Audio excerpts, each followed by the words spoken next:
Kenapa orang Amerika sangat mendukung orang Israel? Ya. Kita lihat penjajahan yang sangat murni terjadi dulu. Model-model menguasai negara orang lain, membunuh orang di situ, apakah cuma Israel saja? Enggak, dalam sejarah bukan itu saja. Amerika itu kan orang Inggris, orang Jerman, orang Spanyol yang menguasai daerah Amerika, lalu membantai, ipoh mandum orang-orang asli di sinan.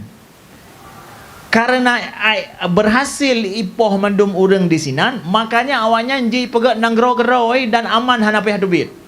Nyan salah satu caranya supaya nanggro awalnya aman. Poh mandum orang yang asli tinan. Australia menancit awak Inggris Australianya. Ijak kenan ipoh mandum orang asli aborigin. Maka punya ipoh mandum baru awalnya ji pegat nanggro geroi dan aman nanggro geroi. Sekarang modelnya Palestina. Supaya Israel jut betul-betul tinggal harus sama dengan sejarahnya awal. Sejarah tu, sejarah poh mandum orang asli. Baru ji pegat nanggrodoi dengan aman. Kejadiannya di Afrika Selatan. Afrika Selatan juga sama.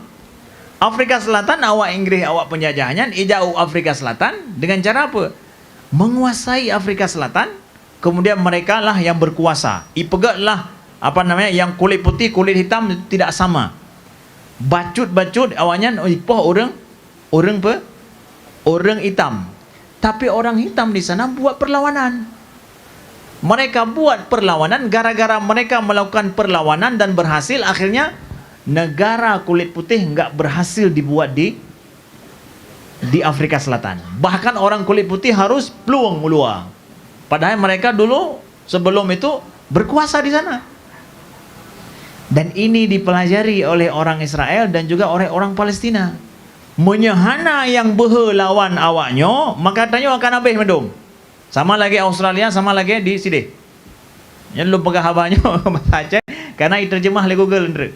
Diterjemah oleh lenyan kah memang hanja jale ke gede. Ya. Maka dinyan. Nah, oleh karena itu paken, akhirnya awak Gaza hana mengakui adanya nanggro Israel. Hana diakui. Karena hana diakuinya ya, mereka siap melawan. Dengan perlawanan ini dikhawatirkan tat oleh orang Israel. Nyo masa depan tanya hana tahu ke paken, mampu dapat habis awaknya. Jadi Gaza yang sekarang ini jadi jalur Gaza yang enggak dikuasai oleh orang Israel sebelum tahun 2005 itu dikuasai dan banyak orang pemukiman Israel di jalur Gaza. Jangan pikir enggak ada orang Israel, ada, tapi tahun 2005 mereka keluarkan semua orang Israel dari situ. Pakai dia lebih lerugau daripada laba. Tegak awak Gaza. Mereka keluarkan semua orang Israel yang sudah dimukimkan di jalur Gaza. Sampai akhirnya tahun 2007 Hamas menguasai jalur Gaza.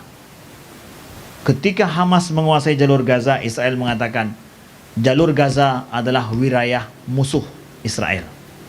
Sedangkan tepi barat, kenapa enggak dikatakan wilayah musuh? Karena yang berkuasa di tepi barat mau mengakui adanya Israel. Harakat Fatah mengakui adanya Israel dan siap berdamai dengan Israel. Makanya enggak dianggap musuh. Tapi hana di jalur Gaza dianggap musuh. Kenapa? Yang berkuasa di situ adalah orang Hamas. Hamas itu enggak mengakui eksistensi Israel. Makanya dibuatlah itunya. Nah, kawan-kawan yang dimuliakan Allah. Nah, dengan izin Allah kita lihat mana lebih berpengaruh.